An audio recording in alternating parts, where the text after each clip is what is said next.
स्वागत है आप सभी का आपके अपने YouTube चैनल स्टडी जोन पे।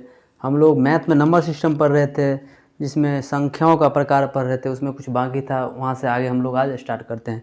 स्टार्ट करने से पहले आप लोगों से रिक्वेस्ट है कि जो भी इस चैनल पे नए हैं चैनल को सब्सक्राइब कर लें और अपने फ्रेंड को भी बोले सब्सक्राइब करने के लिए। तो चलिए स्टार्ट करते हैं। तो देखिए आपके स्क्रीन पे लिखा हुआ है गुणनखंड, फैक्टर। हम लोगों को आज पढ़ना है भाज्य संख्या, अभाज्य संख्या, परिमेय संख्या, अपरिमेय संख्या। उससे पहले हम डिस्कस करते हैं गुणनखंड को।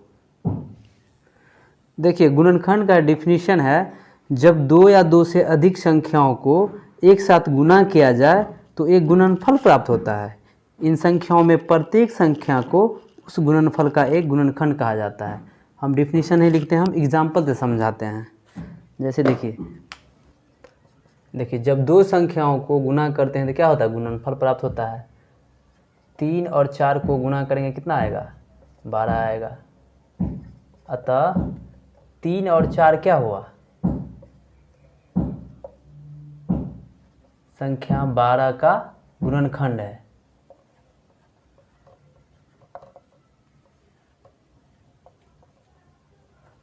देखिए जब दो संख्याओं को गुणा करते हैं तो गुणनफल आता है। दो संख्या 3 और 4 को गुणा किया तो कितना आया, 12 आया, गुणनफल आया।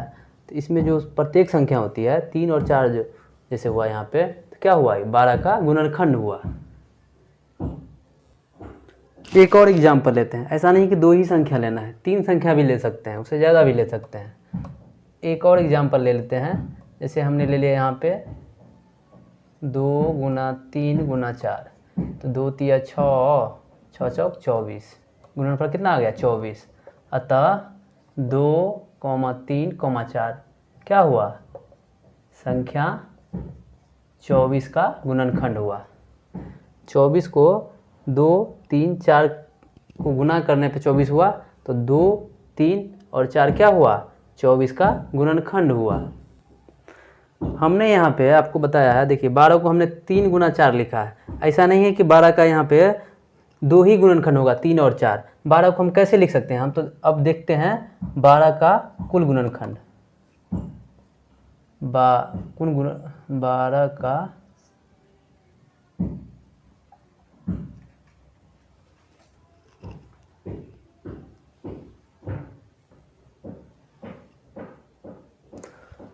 अब हम देखते हैं 12 का सभी गुणनखंड क्या होगा।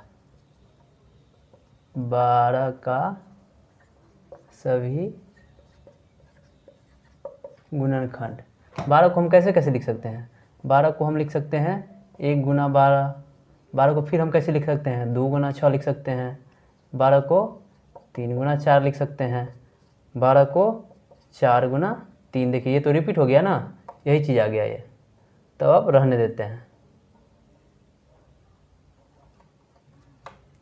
तो देखिए 12 का कितना गुणनखंड हुआ, 12 का गुणनखंड एक हो गया, एक 2 हो गया, एक 3 हो गया, एक 4 हो गया, एक 6 हो गया और एक 12 हो गया। यहाँ पे ये 12 का टोटल गुणनखंड हो गया। इसका स्क्रीनशॉट कर लीजिए, फिर हम आगे देखते हैं। अब देखिए हम यहाँ पे देखते हैं 24 का गुणनखंड हम कैसे निकालते हैं। तो 24 को हम कैसे लिख सकते हैं, 24 को एक लिख सकते हैं 1 गुना 24। 24 को हम लिख सकते हैं 2 गुना 12। 24 को हम लिख सकते हैं 3 गुना 8। 24 को हम लिख सकते हैं 4 गुना 6। 24 को हम लिख सकते हैं 6 गुना 4, तो वही चीज़ हो जाएगा। अब देखिए कहने का मतलब इतना ही तक रहने देते हैं। तो कितना आ गया, एक 1 आ गया, एक 2 आ गया, एक 3 आ गया, एक 4 आ गया, एक 6 आ गया, एक 8 आ गया, एक 12 आ गया, एक 24 खुद आ गया। अब देखिए आपको क्या देखने को मिल रहा है, किसी भी संख्या का गुणनखंड बोला जाएगा, उसका एक गुणनखंड तो एक होगा, एक फिक्स है। और जिस संख्या का बोलेंगे, जैसे 24 का हमने कहा है, तो एक 24 होगा। तो दो बात हमको समझ में आ गया कि किसी संख्या का गुणनखंड एक होता है और एक वही संख्या खुद होती है। अब देखिए इस गुणनखंड से हमने क्या सीखा। अब यहाँ पे 3 पॉइंट निकल के आता है।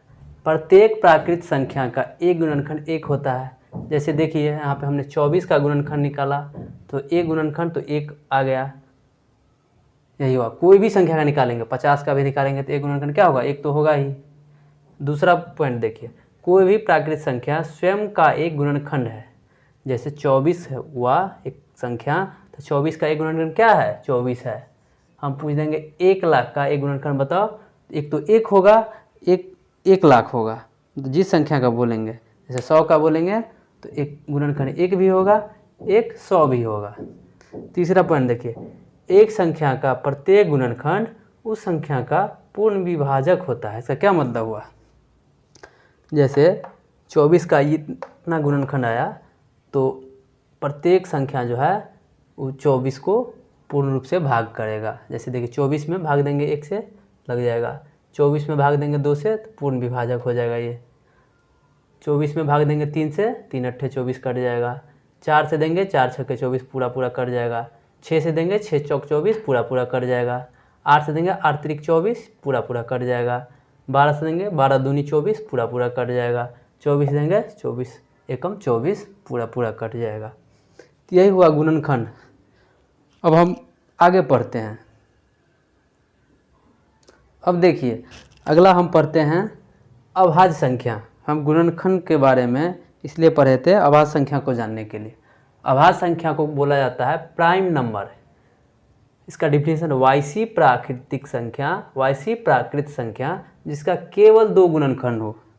उसका कितना गुणनखंड होना चाहिए, केवल 2 गुणनखंड होना चाहिए। तो प्राकृत संख्या जैसे 1 हुआ, 1 का कितना गुणनखंड होगा, 1, केवल 1 से कटेगा, इसका एक ही गुणनखंड होगा। 2 देख लीजिए, 2 का कितना गुणनखंड होगा, एक तो 1 होगा। हमने बताया था किसी भी संख्या का गुणनखंड 1 होता है, चाहे कोई भी संख्या हो तो एक गुणनखंड 1 होता है और दूसरा गुणनखंड वो संख्या खुद होती है। जैसे 2 का गुणनखंड एक तो 1 हो गया और दूसरा गुणनखंड स्वयं 2 हो गया। तो देखिए जिसका केवल 2 गुणनखंड हो तो 1 नहीं होगा, क्योंकि इसका एक ही गुणनखंड है, इसीलिए 1 नहीं होगा। 2 होगा, क्योंकि 2 का 2 गुणनखंड है, एक 2 एक 1, ये दोनों गुणनखंड है। 3 के बारे में देखते हैं हम, 3 का कितना गुणनखंड है। 3 देखिए, 3 का एक गुणनखंड 1 है और दूसरा गुणनखंड 3 खुद है, तो 3 भी होगा। 4 के बारे में देखते हैं, 4 होगा कि नहीं होगा, अभाज्य संख्या। तो 4 का एक गुणनखंड तो 1 होगा, दूसरा गुणनखंड 2 भी होगा और तीसरा गुणनखंड 4 होगा। तो 4 होगा, 4 नहीं होगा। 5 के बारे में देखते हैं, 5 का कितना गुणनखंड है। 5 का एक गुणनखंड 1 होगा और दूसरा 5 खुद होगा, तो अभाज्य संख्या में 5 भी होगा, 4 नहीं होगा। 6 का कितना गुणनखंड होगा। 6 का देखिए एक गुणनखंड 1 होगा, दूसरा 2 होगा, तीसरा 6 होगा, तो ये अभाज्य संख्या नहीं होगा। 7 देख लीजिए, 7 का देख लीजिए, 7 का कितना गुणनखंड होगा, एक तो 1 होगा और दूसरा केवल 7 होगा, इसीलिए ये प्राइम नंबर होगा, अभाज्य संख्या होगा। यहाँ देखिए एक गुणनखंड, यहाँ इसमें 3 भी होगा, तो इसका 4 गुणनखंड हो गया, तो ये अभाज्य संख्या नहीं होगा, 6, 7 होगा। 8 होगा, 8 का देखिए, 8 का होगा 1 होगा, 2 होगा, 4 होगा और 8 होगा, इसीलिए 8 अभाज्य संख्या नहीं होगा। 9 का भी देखिए, एक होगा, एक 3 होगा, एक 9 होगा, तो 9 भी क्या होगा, अभाज्य संख्या नहीं होगा। 10 का भी नहीं होगा। आता है 11 हो गया, 13 हो गया, 17 हो गया, ऐसे ही। तो वैसी प्राकृत संख्या जिसका केवल 2 गुणनखंड हो, यहाँ पे 2 का केवल 2 गुणनखंड है, 3 का भी 2 ही गुणनखंड है, 5 का भी 2 ही गुणनखंड है। तो समझ गए होंगे। अब देखते हैं कि सबसे छोटी अभाज्य संख्या कौन सी है। यहाँ से पॉइंट निकल के आता है, सबसे छोटी अभाज्य संख्या क्या होगा इसका आंसर, सबसे छोटी 2 होगा। इसको याद रखना है। यहाँ देखिए क्वेश्चन पूछ देगा सबसे छोटी अभाज्य संख्या तो 2 होगा। अगर पूछ देगा सबसे छोटी विषम अभाज्य संख्या तो क्या होगा? सबसे छोटी विषम अभाज्य संख्या 3 होगा। ये याद रखना है। ये देखिए हमने लिख भी दिया है, सबसे छोटी विषम अभाज्य संख्या क्या होगा? तो विषम 3, 2 तो सम संख्या है तो 3 होगा। इसको याद रखना है। अभाज्य संख्या किसे कहते हैं? जिसका केवल और केवल 2 गुणनखंड हो। कहने का मतलब हुआ कि वैसी संख्या जो खुद से कटे और अपने आप से कटे, एक से कटे और खुद से कटे। 2 देखिए यहाँ पे 2 किससे कट रहा है? एक से कट रहा है और 2 से कट रहा है। 3 भी क्या कर रहा है? एक से कट रहा है और 3 से कट रहा है। 5 भी एक से कट रहा है और खुद से कट रहा है। उसी को बोलते हैं अभाज्य संख्या। अब आगे देखते हैं। अब अगला देखते हैं। अगला है भाज्य संख्या। इसको बोला जाता है कंपोजिट नंबर। इसका डिफिनीशन है वैसी प्राकृत संख्या जिसका 2 से अधिक गुणनखंड हो। हमने अभाज्य संख्या के बारे में पढ़ा था, केवल 2 गुणनखंड हो, और भाज्य संख्या में क्या होगा? 2 से अधिक गुणनखंड होगा। एग्जाम्पल से देखते हैं इसका क्या एग्जाम्पल होगा। जैसे देखिए ए का कितना गुणनखंड हमने देखा था? एक का केवल 1 गुणनखंड था। 2 का 2 गुणनखंड था, एक और एक 2। 3 का 1 और 3। 4 का हमने देखा था, एक गुणनखंड था, एक 2 भी था, एक 4 भी था। देखिए जिसका 2 से अधिक गुणनखंड हो तो 4 होगा। पहला क्या होगा? भाज्य संख्या 4 होगा। 5 में हमने देखा था 2 ही गुणनखंड था, ये अभाज्य था। मतलब 5 2 ही संख्या से कटेगा, 1 से और एक 5 से। तो 5 क्या होगा? 5 अभाज्य संख्या होगा। और 6 के बारे में देखते हैं। 6 का कितना गुणनखंड हमने देखा था? एक 2 एक 2 एक 3 एक 6। यहाँ पे 4 गुणनखंड है। तो जिसका 2 से अधिक गुणनखंड हो, कम 2 से अधिक गुणनखंड मतलब इसमें 6 में देखिए 6 भी होगा। 7 में कितना गुणनखंड था? 7 में 2 ही गुणनखंड था, 1 और 7। 7 नहीं होगा। 8 में एक होगा, एक 2 होगा, एक 4 होगा, एक 8 होगा। तो 8 होगा, क्या हो जाएगा? भाज्य संख्या हो जाएगा। 9 क्या होगा? 9 भी भाज्य संख्या होगा। 1 3 9 1 3 9 इसका गुणनखंड हो गया, ये 9 भी होगा। 10 भी होगा। 11 नहीं होगा। 11 क्यों नहीं हो गया? 11 का केवल 2 गुणनखंड है, एक और 11। ऐसी संख्या जो 2 से अधिक संख्या से कटे। 4 भी 2 से अधिक संख्या से कटती है, 6 भी 2 से अधिक संख्या से कटती है, 8 भी 2 से अधिक संख्या से कटती है, 9 भी 2 से अधिक संख्या से कटती है, और 10 भी 2 से अधिक संख्या से करती है। 11 केवल 2 संख्या से करती है, एक और 11 से। तो 11 नहीं होगा, 3 भी नहीं होगा, 2 भी नहीं होगा, 1 भी नहीं होगा। अगला क्या होगा? 12 होगा, ऐसे ही 14 होगा, ऐसे बढ़ते जाएंगे। तो यही था भाज्य संख्या। अब आपसे पूछा जाएगा सबसे छोटी भाज्य संख्या कौन सी है? क्या बताएंगे? तो देखिए सबसे छोटी भाज्य संख्या 4 है। इसको लिख लीजिए। सबसे छोटी भाज्य संख्या क्या हो गया? 4 हो गया। अगला देखते हैं भिन्न। भिन्न किसको बोला जाता है? इसी को अंग्रेजी में बोला जाता है फ्रैक्शन। तो जो भी संख्या अंश बाय हर के रूप में रहता है उसे फ्रैक्शन बोला जाता है, भिन्न बोला जाता है। तो जितना भी संख्या है सब क्या रहता है? अंश बटा हर के रूप में। अंश को बोला जाता है अंग्रेजी में नोमिनेटर, और हर को बोला जाता है डिनोमिनेटर। एग्जाम्पल में देख लीजिए, जैसे 5/2 हो गया। अंश कितना हुआ इसमें? 5। हर कितना हुआ? 2। यहाँ पे 4/1 हुआ। तो 4/1 को 4 को आप लिख सकते हैं 4/1। इसमें अंश कितना हुआ? अंश हो गया, ये हो गया 4 हो गया अंश, और 1 हो गया हर, हो गया डिनोमिनेटर।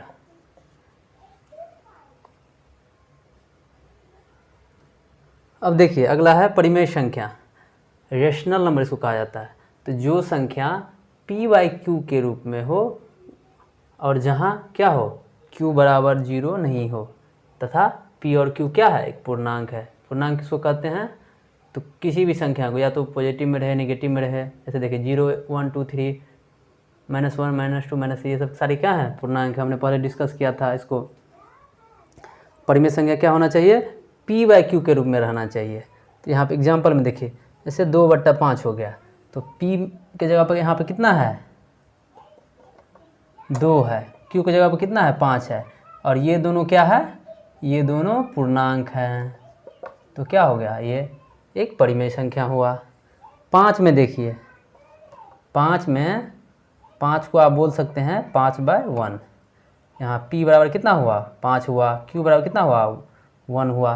तो 5 और 1 क्या है, पूर्णांक है, तो अतः ये 5 भी एक परिमेय संख्या है। शून्य में देख लीजिए, अगला है शून्य। शून्य को क्या लिख सकते हैं आप, 0/1 लिख सकते हैं, कुछ भी लिख सकते हैं, 2 भी लिख सकते हैं, ऐसे ही। तो इसमें p की जगह कितना है, 0 है, 0 है, q की जगह पे 1 है। q बराबर 0 नहीं है, मतलब नीचे 0 नहीं होना चाहिए, ऊपर हो सकता है। 0 भी क्या हुआ, एक परिमेय संख्या हुआ। और माइनस वाला संख्या भी होता है परिमेय संख्या। यहाँ पे लिखा हुआ -7/9। p की जगह कितना है, -7 है, q की जगह कितना है, 9 है। तो p देखिए, ये तो पूर्णांक ही है ना, -7 क्या है, एक पूर्णांक है। तो -7/9 भी क्या हुआ, एक परिमेय संख्या हुआ। केवल इतना ही कहने से परिमेय संख्या नहीं हो जाएगा, इससे आगे हम लोग पढ़ेंगे। इसमें हम देखेंगे परिमेय संख्या का दशमलव प्रसार क्या होता है, या तो शांत होता है या अशांत अनावर्ती होता है, अशांत आवर्ती होता है। इसको हम समझते हैं आगे। अब देखिए, परिमेय संख्या में हम लोगों ने देखा है कि p/q के रूप में हो, जहाँ q बराबर 0 नहीं हो, तथा p और q क्या है, एक पूर्णांक है। तो परिमेय संख्या के लिए इतना ही सफिशिएंट नहीं है।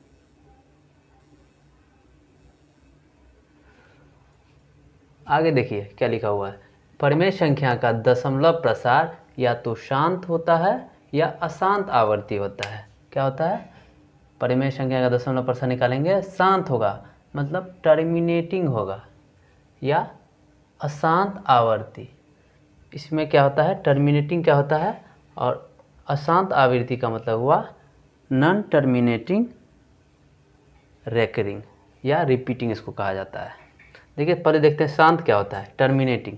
एग्जाम्पल से देखिए, जैसे 8/5 है, क्या करना है, 5 से 8 में भाग देना है। देखिए यहाँ देख कर दिखाते हैं, 5 दे रहे हैं, 8 में भागा दे रहे हैं, 5 एकम 5, 3 बच गया, दशमलव दिए, दशमलव देने के बाद यहाँ पे 0 आएगा, 5 छक्के 30, कितना आया, 1.6 आया। देखिए दशमलव के बाद ये पूरा पूरा भाग लग गया, तो इसी को बोला था शांत, टर्मिनेट कर गया है, इसको टर्मिनेटिंग बोला जाता है। अब अगला देखते हैं, अशांत आवर्ती होगा ये, अशांत आवर्ती। आवर्ती मीन्स होता है जो रिपीट करता है, पुनरावृत्ति जो होता है उसी को बोला जाता है आवर्ती। अशांत क्या होता है, जैसे देखिए ये कट गया दशमलव के बाद, ये हो गया शांत हो गया, दशमलव के बाद जो नहीं कटेगा उसको अशांत बोलेंगे। अशांत आवृत्ति को बोला जाता है नॉन टर्मिनेटिंग, रेकरिंग और रिपीटिंग। एग्जाम्पल से देखिए, जैसे 11/3 है, तो क्या करना है, 3 से 11 में भाग देना है, कितना आएगा, 3 3 जा 9 पॉइंट आएगा, फिर इस पर 2 बच गया, 3 6 जा 18, 2 बच गया, फिर ऐसे ही 3 6 जा आते रहेगा ऐसे, मतलब 11 में 3 से भाग देंगे तो 3.66666 ऐसे ही आते ही रहेगा, ये रिपीट करता रहेगा। इसी को ऐसे लिख दिए हैं 3.6, ऊपर में रेकरिंग डाल दिया, मतलब 3.6 के बाद ये 666 आते रहेगा। तो यही हुआ, क्या हुआ, ये देखिए दशमलव के बाद पूरा पूरा तो नहीं कट रहा है, तो इसीलिए अशांत हुआ। आवर्ती का मतलब हुआ जो रिपीट कर रहा है, 6 बार बार आ रहा है, इसी को बोलते हैं आवर्ती। तो ये क्या है, अशांत आवर्ती है, इसीलिए क्या होगा, ये परिमेय संख्या होगा। एक और एग्जांपल देखिए, जैसे 1/7 हो गया, इसमें भागा देंगे 1 में 7 से, तो कितना आएगा, नहीं लगेगा तो दशमलव डालेंगे, 0 आ जाएगा, 10 आ जाएगा, 10 में देंगे 7 7 एकम 7, 3 बजेगा, 7 चौक 28 से। देखिए तो कितना आएगा, 0.142857, फिर आगे 142857। यहाँ देखिए 14287 के बाद ये क्या कर रहा है, रिपीट कर रहा है। आगे भी क्या आएगा, आगे भी भाग देंगे तो इतना ही आएगा, इसी को हमने ऐसे लिख दिया है 0.14287। और देखिए 1 से 7 के बीच में क्या हो रहा है, संख्या रिपीट कर रहा है, मतलब जितना 1 से लेकर 7 आ गया फिर वही संख्या आ गया, इसी को बोला जाता है रिपीटिंग।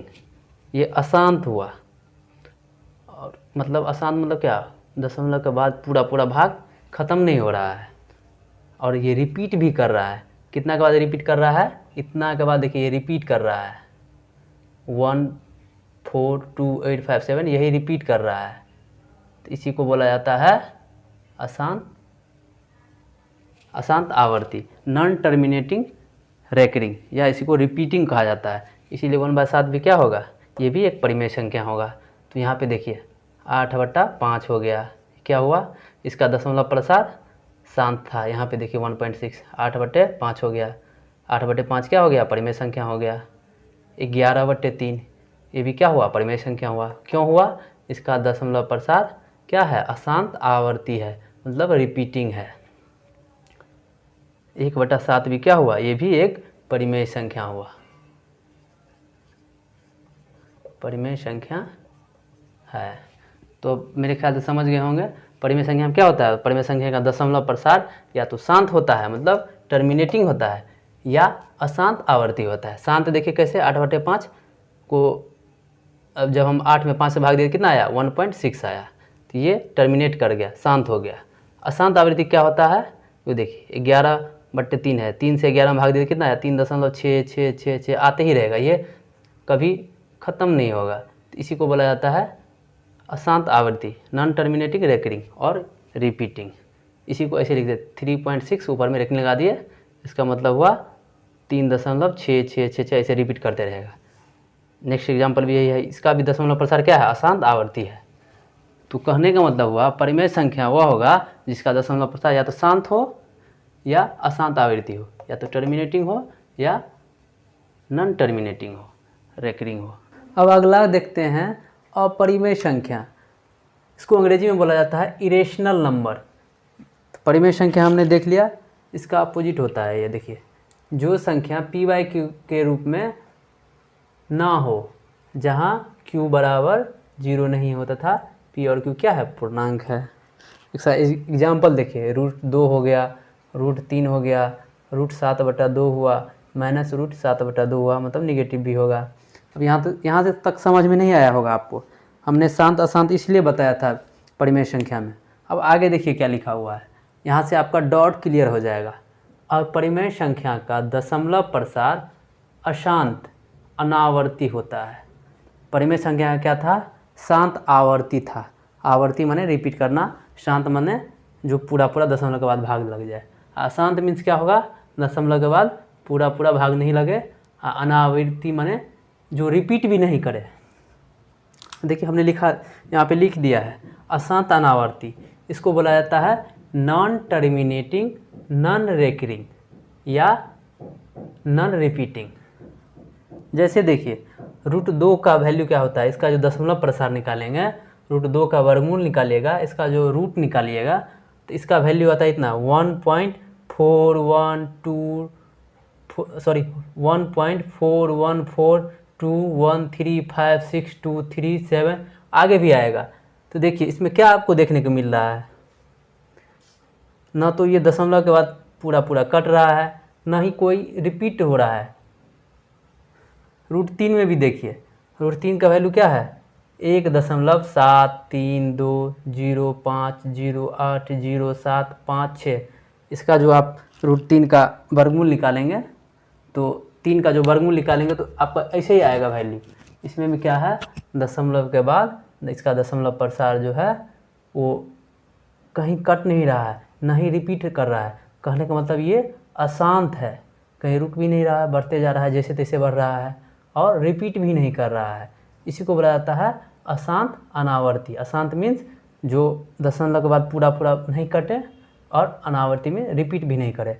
इसमें देखिए कहीं रिपीट नहीं कर रहा है। √7 में देखिए, √7 का वैल्यू होता है 2.645751311106। ये देखिए इसमें भी वही बात है, इसमें भी पूरा पूरा ना कट रहा है और ना ही रिपीट कर रहा है। तो ये क्या हुआ, ये अशांत अनावर्ती हुआ। तो अपरिमेय संख्या का दशमलव प्रसार क्या होता है? अशांत अनावर्ती होता है। इसीलिए रूट वाला संख्या जितना आता है क्या आता है? अपरिमेय संख्या में हुआ। जैसे देखिए √2 हुआ, अपरिमेय हुआ, √3 हुआ, √7 हुआ। यहाँ पे देखिए एग्जाम्पल हम लेते हैं, √4 क्या होगा? आप बोलेंगे कि रूट, इसमें भी रूट लगा हुआ है, लेकिन देखिए √4 का वैल्यू क्या होता है? √4 का वैल्यू होता है 2 होता है, तो इसीलिए क्या होगा? ये परिमेय होगा। तो हम देख लेंगे रूट से बाहर अगर निकल रहा है वो संख्या तो वो परिमेय हो जाएगा, पूरा पूरा अगर निकल जाएगा तो। यहाँ देखिए यहाँ ऐसे वैल्यू आ रहा है, इसीलिए क्या होगा? ये अपरिमेय होगा। इसका दशमलव प्रसार अशांत अनावर्ती होता है। इसका दशमलव प्रसार क्या होता है? शांत आवर्ती होता है। इसको आप ऐसे भी बोल सकते हैं 2.0 रूट के बाद इसको √4 को कितना बोल सकते हैं? 2.0। इसका दशमलव प्रसार क्या हुआ? शांत हुआ। इसका क्या हुआ? √2 का दुका शांत हुआ, इसीलिए √4 परिमेय हुआ और √2 अपरिमेय हुआ। इसका स्क्रीनशॉट करिए, फिर हम आगे देखते हैं।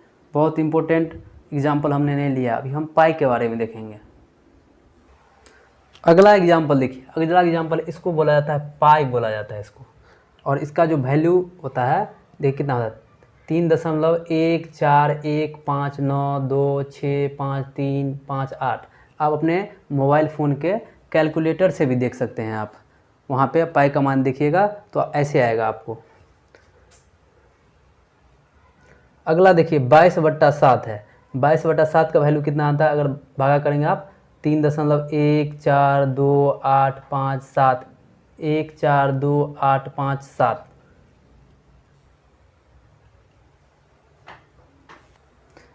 देखिए दोनों एग्जाम्पल को देखने से आपको क्या लग रहा है? 3.1415 लगभग ये मान बराबर लग रहा है, इसीलिए आपको पाई का मान जो है वो लगभग बराबर, ऐसे पूरा एग्जैक्ट बराबर नहीं होता है, 22/7 लिया जाता है।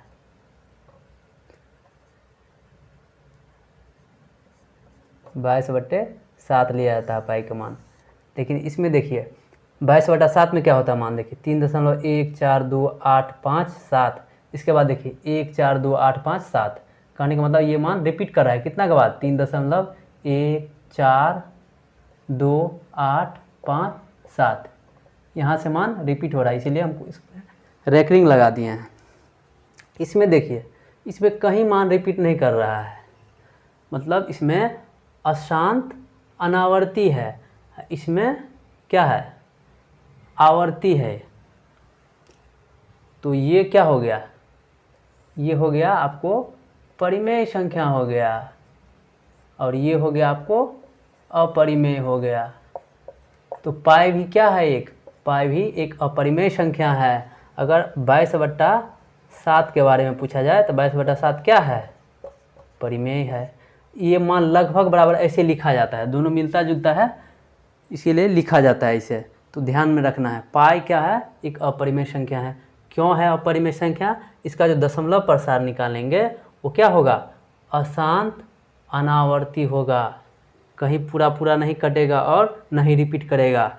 22/7 का मान क्या करता है? वो रिपीट करता है। देखिए 3.1428557 के बाद रिपीट करता है ये मान, आगे भी यही आएगा। इसीलिए 22/7 क्या है? परिमेय संख्या है। और पाई क्या है? पाई अपरिमेय संख्या है। एक बार फिर से समझ लीजिए, इसमें कोई कन्फ्यूज़न नहीं होना चाहिए। परिमेय संख्या का दशमलव प्रसार क्या होता है? या तो शांत होता है या अशांत आवर्ती होता है, मतलब रिपीट करता है वो। 22/7 में क्या है? ये शांत नहीं है, ये अशांत आवर्ती है, मतलब रिपीट कर रहा है। 3.1428557 के बाद रिपीट कर रहा है। पाई में क्या है? ये क्या बोलते हैं इसको?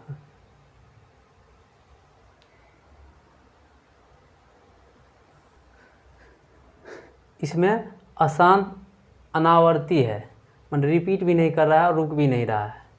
तो पाई इसीलिए अपरिमेय संख्या है। इसका दशमलव प्रसार अशांत अनावर्ती है। और 22/7 का क्या है दशमलव प्रसार? अशांत आवर्ती है, मतलब इसका रिपीट करता है, इसीलिए परिमेय संख्या हुआ। और पाई जो हुआ अपरिमेय संख्या होगा। अब मेरे ख्याल से इसमें कोई भी कन्फ्यूज़न नहीं होगा आपको। देखिए अगला पॉइंट है परवर्ती या उत्तरवर्ती या अनुवर्ती संख्या और पूर्ववर्ती संख्या। परवर्ती संख्या को बोला जाता है सक्सेसर नंबर, इसी को बोला जाता है परवर्ती, उत्तरवर्ती, अनुवर्ती संख्या।